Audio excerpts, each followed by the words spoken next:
And welcome to a brand new edition of the Red Mountain Express podcast. I'm Blake Westbrook. I'm Patrick Tucker. Matthew Joyner.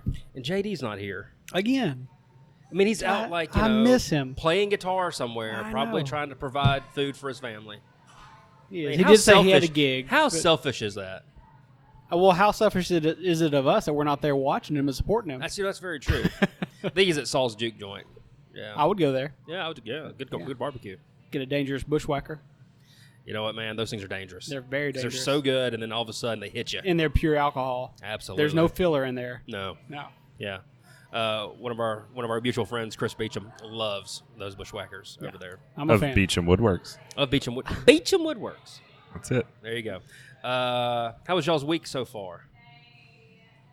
It's been an eventful week. My kid's been sick. We came back from Labor Day weekend, and he's got 6 other cousins that were all there with us, and every one of them sneezing and coughing. Nobody was sick during the weekend. He started getting sick Saturday night. I think woke up Sunday morning with some snot, and then had a little fever. So I stayed home with him and just kind of been hanging out and making sure he's okay. But yeah, he's fine. He's still got tons of energy and is happy. He's just snotty, pulling at his ear.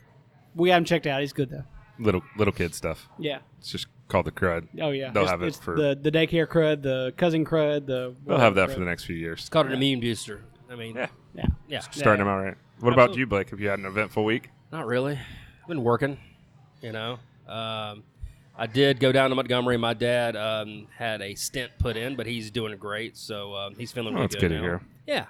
But other than that, no. I mean, we for Labor Day, we basically went back down to Montgomery and spent it with my parents, and we watched football all day. And then my aunt, my mom's sister, came down to kind of visit, and she brought some food, and we had a good time. It was nice. Yeah, so good to have football back. Yeah, I was going to say the same thing. We went out to some friends of ours' river house and spent the day out in the water on the boat watching football. Not in the boat, but that would have been cool. That would have been cool. No, the kids were mostly swimming and stuff, left me alone while I got to watch the Alabama game, so I really enjoyed that. It's good to have college football back. I'm telling you what, man, we had the Florida and Miami game the week before, which was terrible football. The week 0 game? Yeah. It was awful football. I mean, it was fumbles left and right. They needed that extra week of practice. I'm telling you what, and I'm so sick and tired of Miami getting credit for the turnover chain. Alabama came up with that first. We have the ball out belt. I've had this exact conversation like at least 5 times this week. Really? Yeah. So apparently every other Alabama fan is upset about this too. I mean, yeah, we came up with the ball out belt. And I hate the rings. Yeah. They have the turnover rings. There are some really terrible ones. There's a turnover thrown someone did. I've seen several canes. There's a cane. Tennessee did a trash can one year. They still have it. Oh, apparently. I think their whole program just jumped in it. That's exactly right. If you lose to Georgia State like that.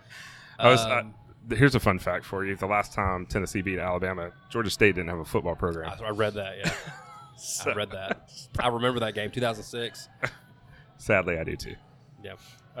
Speaking of football, I went to a football game. I went to the UAB game last Thursday night. Good crowd.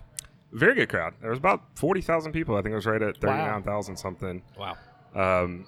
There were a lot of Alabama State fans there, which I can understand because they have a great band. And actually, they had a really good game. Well, it was an ugly game on both sides. UAB struggled a good bit, but hopefully they'll get better. Where was the struggling for UAB? Everywhere. Really? Yeah. Offense, defense. First games are like that. Hopefully, it's just the first game jitters. They say that week 1 to week 2 is a big change. So, but there's been a lot of discussion about the crowd, and particularly about the new stadium and the crowd that's going to be at the new stadium. So, 40,000 people. I wanted to get into this. So, Matthew doesn't know what we're about to talk about. Right, yeah. So y'all hinted a little bit at it, and I have been in the dark. I feel like I'm completely blind to what is about to happen, so I'm ready for it. Right. Educate me. So let me just preface this by saying there has been some concerns by a few people about the design of the new football stadium. Right. Particularly from one gentleman who wrote on Comeback Town, which actually I subscribe to. I get their emails, and it's actually a really good thing. And Terrence, is it Perrine, I guess that's how you say his name? Well, he started a website called Bad Stadium Design and has a list of problems with the stadium. So, Patrick, you take it from here because... Well, okay, so I think the primary concern, the article was about how the football stadium is not being built for, quote-unquote, the common man. And I think a lot of that has to do with a perception that the boxes, the corporate, mostly sponsored boxes, would be moved down lower towards the field, which I think may have been an earlier conceptual design. I don't know that that's the final design, but basically the argument was that they were leaving not a lot of seats on the quote-unquote home side of the field for the regular man to be able to afford a good seat. Well, there's not a home side. So that's I think a key point to this whole argument is it's kind of a ridiculous argument because there's no home side to a home field, right? It will be UAB Stadium. There's usually an area or Alabama State sitting in the corner. I mean, that's the way it works. Well, and to be fair, Alabama State had a side of the field at Legion Field because that's a 70,000 plus stadium. And it's all dependent on how the athletic department divvies up their tickets at their block, So if it's a 45,000 person stadium and they give 10,000 seats, which I don't even think they would do that, but 10,000 seats to the away team, that's still less than a quarter of the stadium somewhere. And it's not going to be on it's more than likely going to be in the end zone, which is where, if you go it's not a high school football game. We're like, all right, we're going to go sit over here on the other side. On the home or the away side. So well, about the boxes, though, and I understand what he's talking about, how the boxes may be lower or there's only so many seats, but the boxes are at the top of the stadium. Well, so I think just the other side is taller than the yeah. Well, and this is pretty typical stadium design. If you look at a lot of stadiums, there are boxes on one side of the field. That's not uncommon. So I wanted to say two things about this. One, yeah, there are obviously less seats below the boxes. That makes sense. Two, there's no home side.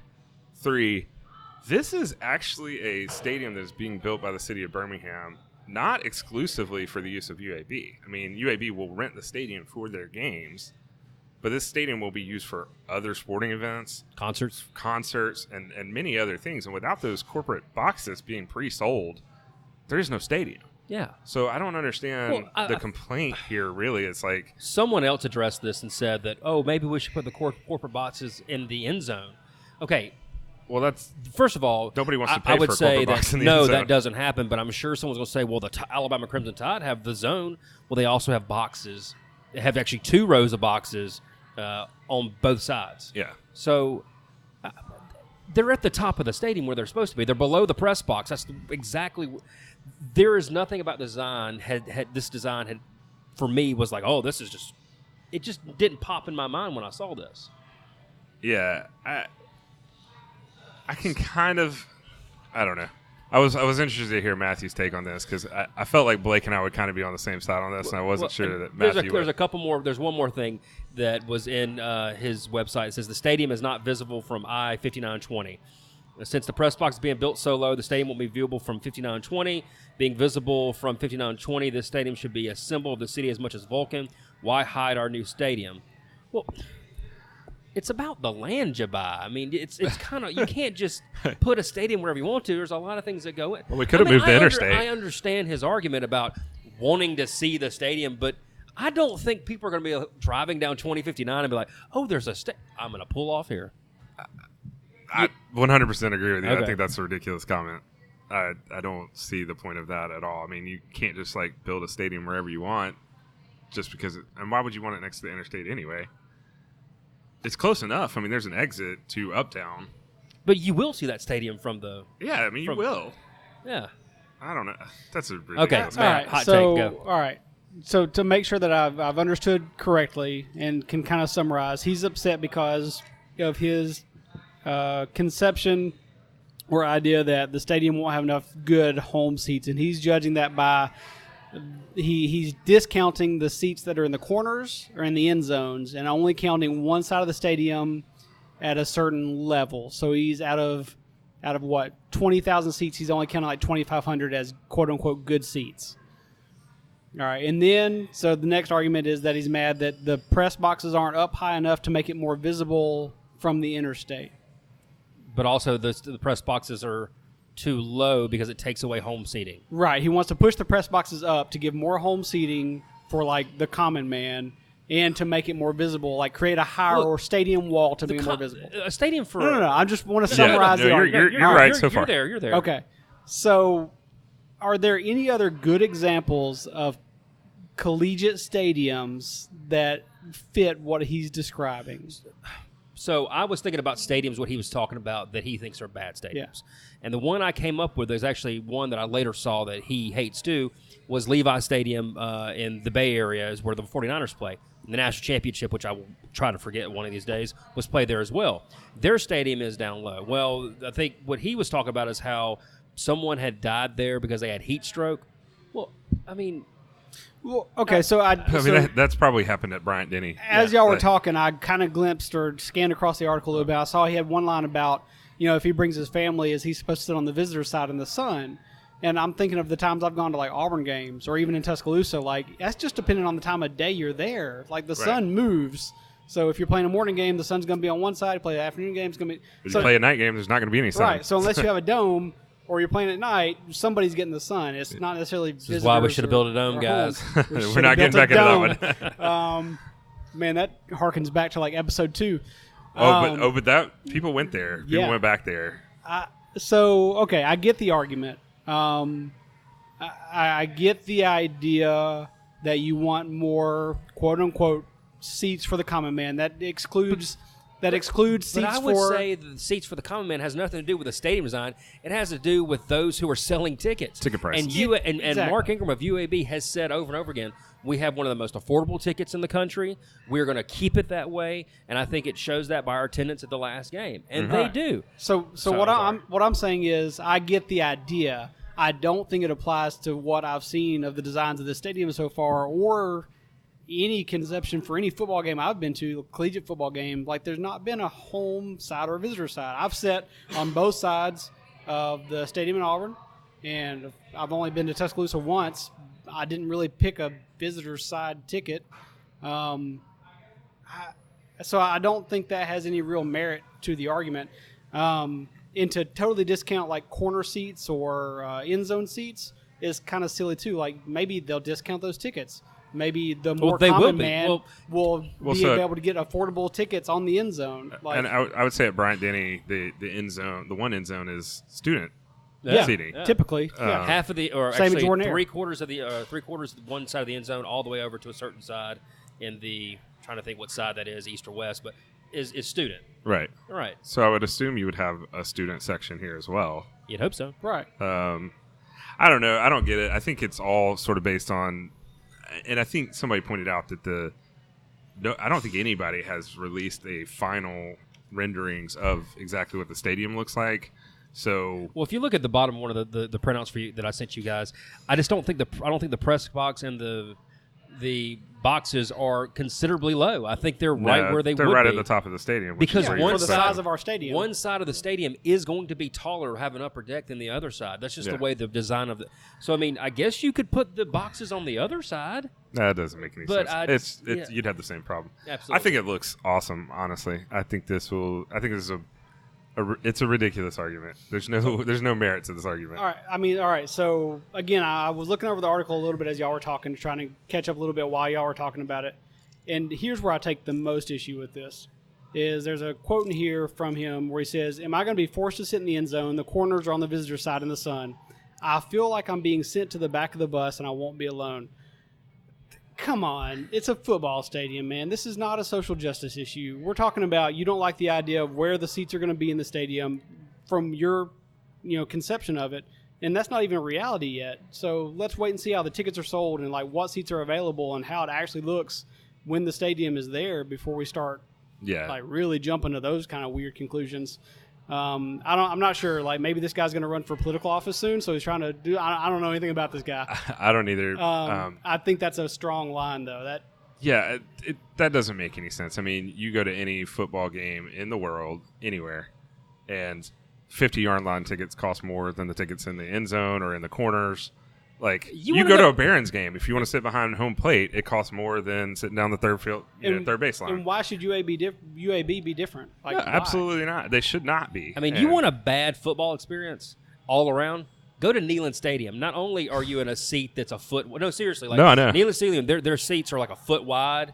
It's an old stadium. And then there's a product they put on the field that's terrible, apparently, too, because they lost Georgia State. I don't know. But I'm saying, like, that's a bad experience. I mean, you talk to folks, their stadium does not go up like Alabama's or Jordan-Hare's or even Sanford Stadium where Georgia plays. Theirs goes back. So if you're sitting farther up, you're sitting farther back. That's not the case here. This looks like you're going to be right on top of the action. Yeah, it doesn't look like there are any bad seats. Good-looking stadium. Are you going to have to sit in the sun? Yeah. At some point in the day, there's going to be a sun. I'm sorry it's not a dome stadium. It's just the way it's going to work. I've sat in the sun at Auburn so many times, and I'm a home team player. Like, I mean, why should I sit in the sun? I don't get it. That's a bad argument. That's awful. Right. Yeah. I think we had some pushback. I think we all actually agree on this issue. Yeah. I didn't look. I love to argue. I kind of hoped that there would be I was really hoping here. you were going to take the other side of this. There's no way to take the other side. It's silly. It is like silly. If maybe I'm misunderstanding the core of his argument, and if he puts out something else, or if there's some pushback, or somebody else has another opinion, let us know. Write in, tell us, give us another point of view, because I'm not seeing it here. No, I don't see it either. And I think the whole thing is played off of a misconception from the very start, which is that there's somehow a home side of the field or a sunny side or a shade side. Like, I don't know which way the field's facing. I'm in BB. Oh, that's the sunny side of the stadium. Depending on which way the field's facing, like, you could have not a sunny side. Like, I don't know. It doesn't make sense. Hey, look, let me tell you something. If UAB's winning, it's all sunny. That's all that matters. Yeah, and they did win their first game. So congratulations, UAB. It was ugly, but you won. Undefeated. It was exciting. Yeah. Not as exciting as Auburn's game. That thing. It was close to as exciting as Auburn's game, really. Yeah, really. It came right down to the end. Yeah. Well, I mean, anyway. All right, cool. We beat that one to death. I thought that was good. Yeah. Yeah. Good. That's really probably the most opinionated we've been on this podcast. Oh, I don't know about that. I don't know about that. Really? Let's can you play back the Star Wars episode? That's different, man. So you want to take a pause here? I'll cut in some Star Wars. Let me tell you something. That's a terrible movie, and that's not an opinion. That's a fact. Nobody hates Star Wars movies like a Star Wars fan. Yeah. You want me to move on to my next story?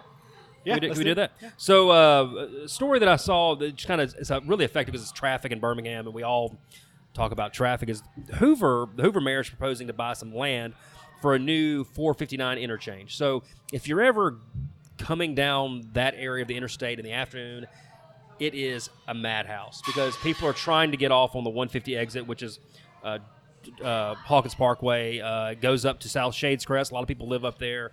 Bluff Park's up there. So they're wanting to kind of alleviate some of that congestion by building another exit ramp west of South Shadescrest. So they're trying to buy up some land around there to build a new ramp to kind of alleviate some of that congestion because people live up there and they'd probably take that ramp instead of a different one. So I don't know if I've ever heard of a city actually buying property and building a ramp. I've always thought that'd be a DOT thing. What do y'all think? I could be completely wrong because I don't know about building roads. Well, sure. I think. I mean, you have to have somewhere to put an exit, and so for that to happen, they would have to have There is the a land. bridge that goes South Shadescrest. There's a bridge that goes over the interstate. So if they want to put it there, they'd have to build up on that bridge and put a ramp there. You just add a bridge. Right. So that's kind of what they're wanting to do. It seems like a reasonable plan to me. Yeah. Yeah. I mean, I'm looking over the story and I've driven that route 100 times, and this traffic does get backed up. If he's got a good idea for trying to alleviate that, I'm sure a lot of citizens in Hoover will be very happy about that. Or just normal people traveling up 65 in the morning. When that exit was built a long, long time ago, when I was a kid, there was nothing there. I mean, now you have a ton of stuff over there. There's a Target up on top of the hill. There's a bunch of other developments up there. People are living up there now. So when you build another exit down the road, that only spurs economic development for that area as well. So I don't know what the financial aspects of it. I think they talk about $2 million this year, $1 million next year to buy up some of the land. And then there's, of course, the construction. He already spent $2 million to buy 31.3 acres on the south side of 459 and is looking at maybe another $1.25 million. So for the one side of the ramp and one for the other side of the ramp. So, yeah, I mean, This would take a lot longer than just buying up land and building a bridge. I mean, this would take a couple years to build. Yeah, it sounds like a kind of a long-term goal solution to a now problem. But I think it does make sense. Like, I'm all for. I mean, like I said, I'm all for it. I'm sure there may be residents who live right around there. I don't know what exactly land they're buying up and where that. I'm not as familiar with that area as I should be. So right there in that area, there's some businesses on both sides of the road, but I don't think there's anything residential Off the interstate? off of 150 or the interstate in that section. Oh, that's good then. Yeah. Sounds like a pretty reasonable solution. And when you look at the total fiscal budget for 2020, they're looking at $146 million. So this is a pretty small chunk of that. Yeah. Like I said, if he's got the money and he's got a good idea, let's go for it. We'll follow up on the story. It just kind of caught my attention because I don't hear often of a city buying land to build a ramp. But, hey, it's a boring story, but I liked it. That's why I worked. It's boring, but it affects us all like on a daily basis. I mean, everybody deals with traffic, so, you know. I'll tell you what, the traffic coming off 280 onto 459 going toward Hoover in the afternoon has slowly gotten worse. I mean, it's always backed up. I mean, you start moving after about 10 minutes, but it's really starting to bug me. Well, is that from the 2059 deal? I don't know. I mean, I don't know who would divert going that way because you can't go 2059. Yeah. I'm just I don't know. I just figured that whole thing would, cause backup in every direction. It usually bottlenecks over there on Acton Road. Yeah. At some point, they're going to have to widen the interstate. They're doing that in other places. They're doing it down there at Alabaster, which that has been needed for a long time. So they're going to try to widen the interstate because people will sit there and be backed up on the right side of the road trying to get off on that ramp. And also, new law went into effect this week. No driving in the left lane. Yeah, you can't hang out in the left lane. I'm telling you so. I am so happy. I don't know how. It's like if you don't pass somebody for a certain amount of time in the left lane, then they can pull you over. I'm a pretty calm person, but traffic for some reason brings out a monster in me. A couple things. If I let you over, I expect to get a wave. You know what I mean? Yeah. I want a wave. If you're going down the interstate excessively slow, like the other day, I was going down the interstate and there was a truck in the left lane going 40 miles an hour, and the person in the right lane was going 50 miles. I could not get by. And, of course, when I passed one of them, I just gave them the look the whole way passing by. I don't know what it is. I like to give them the thumbs up. You give them the thumbs up? That's just like, buddy. You just keep doing what you're doing. Yeah. Or if someone's driving that slow and I pass by and they're on their phone, I scream as loud as I can, like they're ever going to hear me. Get off your phone. Yeah. They can't hear you. They can't hear me. So anyway, that's Blake and traffic. Well, so I wanted to mention we're down here at the Lumbar again, which has been kind of our home base. We're loving it. I had some of their churros earlier. It was fantastic, man. From Cantina. They really were good. Which is still cooking here. Yeah. Haven't gotten over their spot in Avondale yet, so it's working out really well. At this point, I'm kind of hoping they stay here. I know that would be kind of awesome. When they leave, it's gonna. We'll see. I don't know if that's going to work out or not. But they were taking pictures of some new drinks as we came in, so look forward to those. And as we were coming in, I got here a little bit earlier, and I glanced in the windows across the street at the new spot for Highlands. I mean, not Highlands. Hot and Hot. Hot and Hot. And it looks pretty cool in there. I'm pretty excited. Pretty close to getting finished in there. I think they still got a good ways to go, just with cosmetic stuff and getting, the bar top's not in, and so they just really have the main structure in there. They're not. It doesn't look like they're super close. It's probably going to be, I would guess, another couple months before they. I don't know when they have to be out of the other one. Yeah, I'm not sure either. We did a story on that, and I'm sure we said it, but we forgot it at this point. But it looks like they're still probably a couple months away, but they're getting the base stuff in. You can see where the kitchen is, where the bar is, where some of the seating's going to be, some of the benches and stuff. It's looking really good in there. So I'm going to toss you gently under the bus. Okay. You had a concern. Well, okay. So my concern is the one thing that I don't like about Hot and Hot right now is that it is very much on top of each other. When you go to that place, the tables are really, really close together, especially. You're going to a nicer, fancier restaurant, on a date. A nicer. Yeah, whatever. You want to speak sweetly to your loved one. You want a nice you want a nice romantic setting, and you don't want to be right up next to people. And I have not seen the final design of that place. I don't know where they're going to put tables exactly, but it does look like there's not a lot of room for tables in the area that you can see right now. So there may be more space that I'm not aware of. They could have the upstairs. I don't know. But right now, it looks like in the little bit of space that's downstairs for tables, it looks like it's going to be pretty tight. And I was, when you said that earlier, I was thinking about when iCantina was in there, and it felt big and empty, but I think there was a lot of like floor space without tables. Right. Yeah, I'll be interested to see what they can do with that area, because it's not a small space. Like, there should be good room if they used it appropriately. Yeah, the way they've got it right now, like the kitchen is visible from the, it's an open kitchen design just like it is today. Yeah. And it looks like kind of a horseshoe-shaped bar that's separate from that. So, it'll be interesting. Like, it just leaves that front space. But like I said, there may be a lot more space than I'm not That's seeing. a big building over there. It is a big building, so it'll be Well, interesting if you to see don't want to go, I'll is. take your reservation. No, I'm definitely going to go when they open up. I really want to. We should get Chris Hastings on the show. Tell him to That would come be on the awesome. show, and he can explain his seating arrangement to you. That would be great. Yeah. Probably make that happen. See if we can make that happen. So we make that happen. We should. But yeah. Let's take a quick break and come right back. We've got a little bit more news to talk about. So we'll be right back.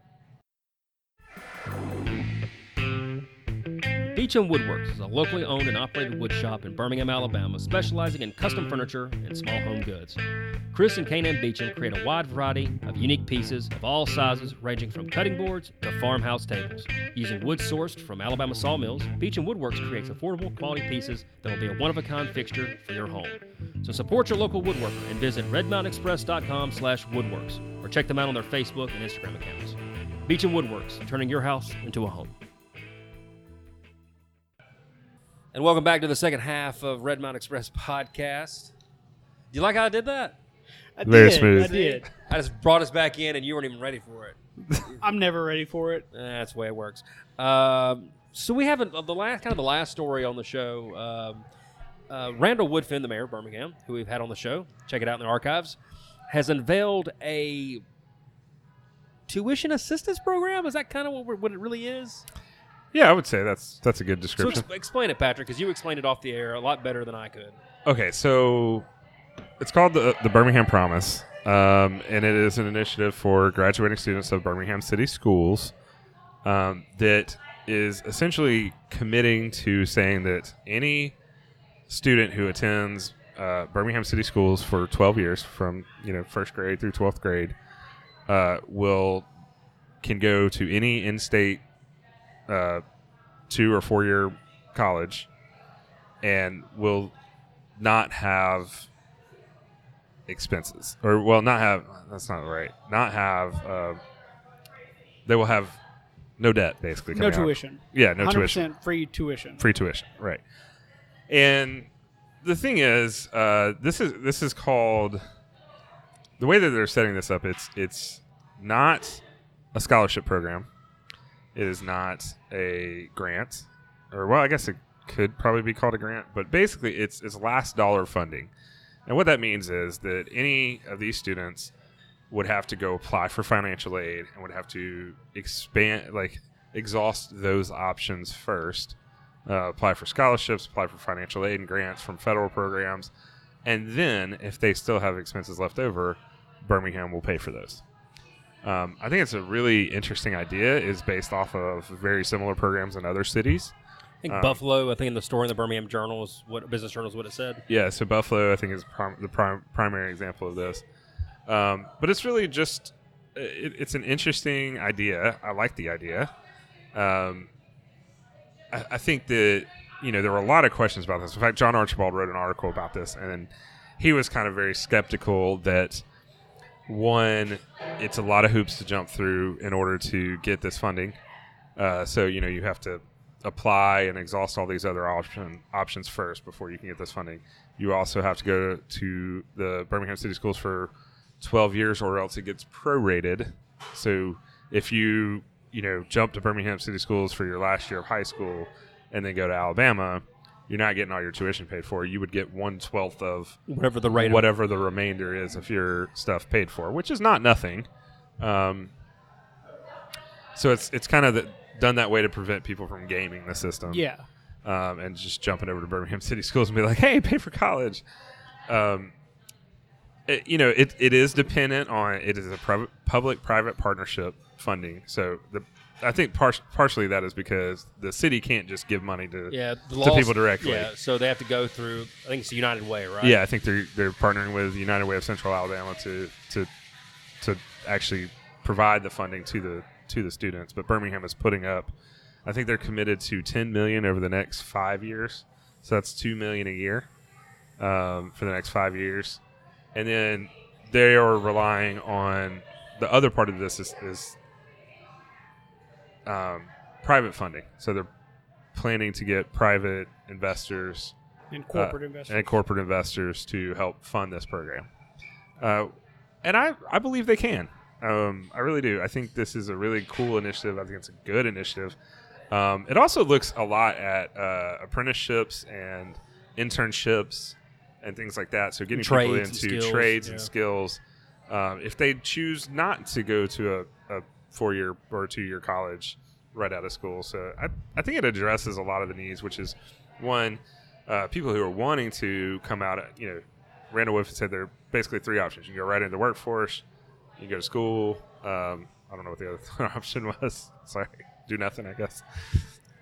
But for those people that are coming out that want to go into the workforce, I think this helps them. Because, like I said, I don't know exactly all the details, but I think there were some levels of internships and apprenticeships that are involved in this. But if they want to go straight to a 2-year or 4-year university, this helps them pay for that and prevents them from coming out of school without of debt. Actually, I do, because we have welders. We employ a bunch of them, and they can make really good money, especially if they're working overtime and things like that. I mean, there are a lot of them that make really good money doing that work. So, well, that's what I'm glad they're trying to do some focus on that, because there is a shortage of some of these skilled tradesman jobs across the country, and I think that's kind of a result of everybody going to college. But a lot of folks will end up going to college and then leaving after 2 or 3 years and not getting a degree, then going and getting a trade, when probably would have been the most cost efficient and probably the most efficient just in general would be going and getting that trade in the first place. Yeah, So, and this is going off on a tangent a little bit. I mean, the story is not really about this, but I think a lot of that's a result of, I know coming up through middle school and high school, I was told, and I hate to say it this way, but this is kind of how it was told to me, like, the losers go to trades, like the people who aren't wanting to go to college, who aren't smart enough to go to college, to trades. Can't cut it in college, or don't have the grades to go. That's ridiculous. Like, as I've gotten older, so I'm 34 now, some of the people that enjoy their jobs the most and are making the best money are those people that went into trades, like, from high school, like when I was coming up through high school. And I'm looking at my college career and, like, my job, and I was like, I've had some rough starts here. These guys, they knew what they wanted to do, and they did it, and they enjoy it. And I think there's a big push now to counterbalance that, to get people to go back into trades, and I think that's great.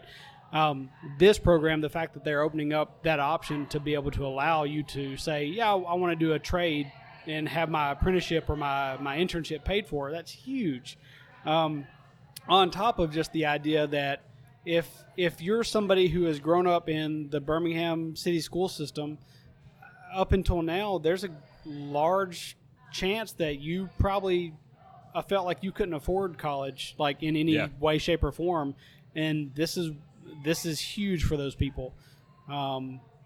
It looks like a lot of things have been thought out, like Woodfin and his committee or the planning group have kind of covered a lot of angles. I'll be interested to see some of the finer details, and even interested to see, like, what all corporate sponsorship they have for this deal, because I haven't really seen a list or any names yet for that, although I'm sure there are some. I'm sure there will be many. I mean, we have a lot of medium to large size corporations in this city. I'm sure they will all be hoping to partner with this. One of the things they mentioned in here is the Building It Together report that they did that identified, skill gaps in the workforce in the city of Birmingham and around the city of Birmingham, which I definitely think there are, and that speaks back to the apprenticeships and the internships, where somebody goes and takes an apprenticeship as a welder. We keep using welders. That's a good one for me, because I talk about welders all the time. That's my kind of go-to. But like you said, I mean, that's a skill that you have to learn how to do. You can't just like show up the first day and they're like, oh, here's a welder, go. Yeah. So to have that skill and be able to show up and say, yeah, I'm certified. I've done all these things. I know what I'm doing. You're going to get hired, and that's great because you need a job and we need the workers. I don't know. I think it's a really cool idea. Yeah, like Bob said, it's all in the details. This is still very preliminary. I think it's a good thing there's a model in Buffalo and other places that we can kind of follow. Yeah. Well, I think it also depends on the support you have from the community as well. And this is going to affect for 2020. So people graduating in 2020 will be eligible for these, I want to call them scholarships, grants. Financial aid. This form of financial aid. So, I mean, it's starting pretty much immediately. And I think they can probably cover with the money the city's put up for a little while. But they're going to need that corporate funding to come in pretty quickly. And I don't think they would have announced this without some, at least, promises coming in. You know, it'd be really good to explain this. Randall Woodfin. Absolutely. I think that's a great point, and it would be great to have him on to talk about this. So we'll see. Randall, if you're listening. That's the old line, right? That used to come up all the time. Randall, if you're listening, hit us up. No, so even with that, I'm sure the details are on paper somewhere. I hope maybe they get released in a way that the public can see them soon. But knowing what we know about it, the idea that somebody's going to be able to go to college without having to worry about incurring debt from student loans, man, it's huge. Even if you got to do the groundwork and apply for scholarships and financial aid, that's a part of it. You know, that's just part of the package. Yeah. Well, we'll keep everybody abreast of the coming details of the free tuition program that was unveiled by the mayor, and I hope it works out. I really do. So is that it? I think that's all we got today, guys. I think that is it. Thank you for joining this edition of the Red Mountain Express. Remember, you can follow us on Facebook, Instagram, Twitter. You can also find our previous episodes and show notes on our website, redmountainexpress.com. You can also go there and leave us some information or comments. Let us know how we're doing. And don't forget, you can listen to our podcast on iTunes, Spotify, or of any of your other favorite podcast app. For Matthew Joyner and Patrick Tucker and JD Baker, who we do miss and hopefully comes back on the show soon, I'm Blake Westbrook. We'll see you next week.